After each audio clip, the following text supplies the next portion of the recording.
Live from downtown Detroit, Local 4 News at noon starts now. Two people are rescued, I should say, as a fire tears through an apartment building near the campus of Eastern Michigan University right before the holidays. We brought you this story as breaking news early this morning around 6 a.m. and at our 7 o'clock hour doing Local 4 Plus. This afternoon, we are learning more about the investigation into the cause of this fire. It started overnight in a two-story apartment building near Washtenaw on Hewitt Road in Ypsilanti. It is a few blocks away from the campus of Eastern Michigan University, so the students were not involved. Pamela Osborne is there, though, and Pamela, people were sleeping at the time this fire broke out. Did everyone make it out okay? Everyone did. Some people, as you mentioned, had to have help, but as we have daylight now, we're getting a better sense of the damage. Some restoration crews, they've been out here all morning long trying to board up those impacted parts of the building. As you can imagine, it was a startling start to the day for people living here, many of whom had no idea there was a fire until first responders arrived. A look from inside the stairwell near where that fire started shows just how much of the roof is gone following an early morning apartment fire.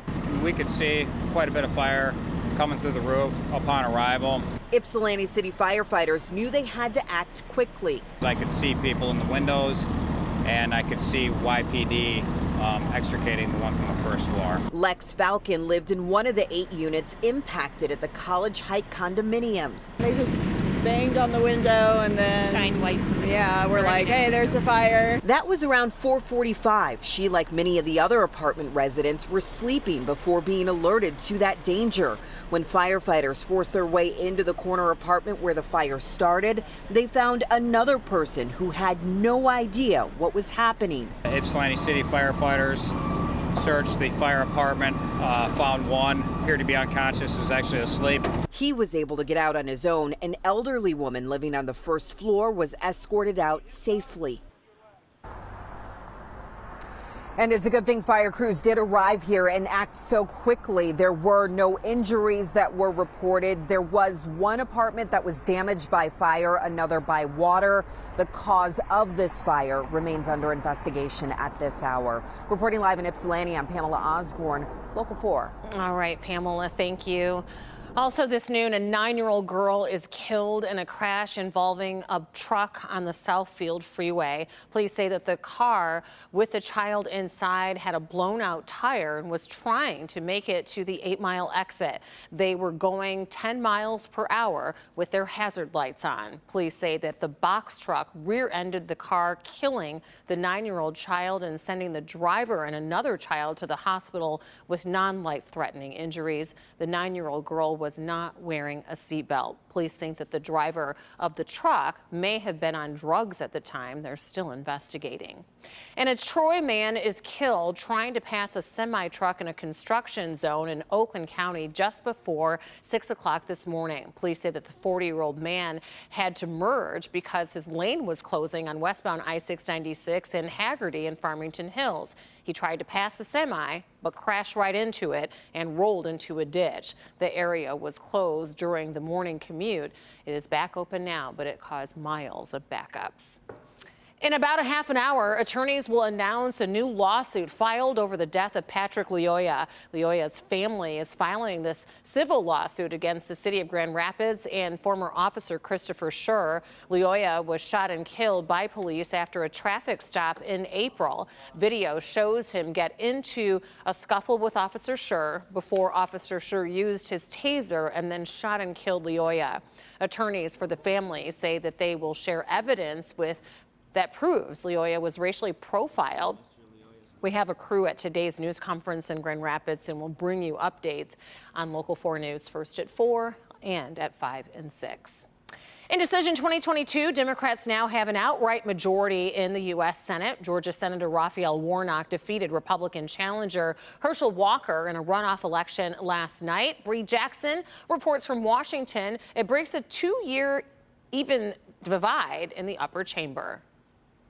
Senator Raphael Warnock's win expands Democrats' majority in the Senate to 51-49 and ends the party's reliance on Vice President Kamala Harris for tie-breaking votes. After a hard-fought campaign, you got me for 6 more years. The battle for Georgia's U.S. Senate seat decided after going to the ballot twice, including for a runoff election. Voters re-elected incumbent Democrat Raphael Warnock. The issues are not simple, they're complex. But here's my promise to you: I will walk with you even as I work for you. His Republican challenger, former NFL football star Herschel Walker, conceded late last night. I'm not going to make any excuses now because we put up one heck of a fight. Winning Georgia gives Democrats a 51-49 majority in the upper chamber and more leverage to pass legislation despite Republican pushback. So the Democrats want to distract the voters. Republicans actually want to accomplish something. Warnock's election also closes the book on the 2022 midterms while setting the tone for the future. This is going to could give Democrats momentum heading into 2023 and 2024 with a little wind at their backs. This election cycle also sends a message to the GOP. Walker was one of several U.S. Senate candidates who was endorsed by former President Trump and lost. For the GOP, stop doing stupid. Stop putting up candidates that you know damn well can't even articulate a campaign, let alone run one. During his campaign, Senator Warnock promised to work across the aisle. He'll return to a divided Congress next session where Republicans control the House, and bipartisanship will be key to passing legislation. President Biden called Senator Raphael Warnock to congratulate him. The president also sent a tweet saying Georgia voters stood up for our democracy. In Washington, I'm Bree Jackson. Back to you.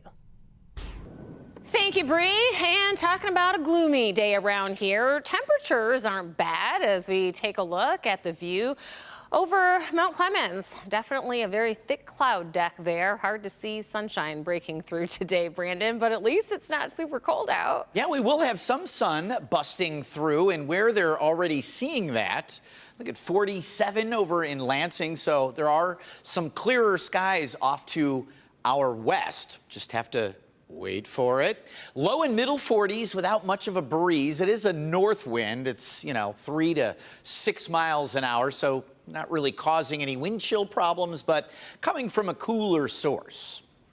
Here's that satellite view, and you can see, again, right in the middle of the state, we've got thinning clouds, so we expect over the next 90 to 120 minutes, maybe 2 o'clock, we'll start to see a little more sunshine and temps pushing 50 degrees. So if you're decorating for the holidays, maybe holiday shopping, perfect day today. I think we've got another pretty good one tomorrow, but we are tracking some snow in the 7-day forecast for your Friday. We'll see how much measures up coming up, but if you don't have time for that, we've always got you covered with the latest radar, future forecast details. It's all on your Forewarn weather app. It's free. Rhonda, it's the greatest weapon and tool we have for our weather.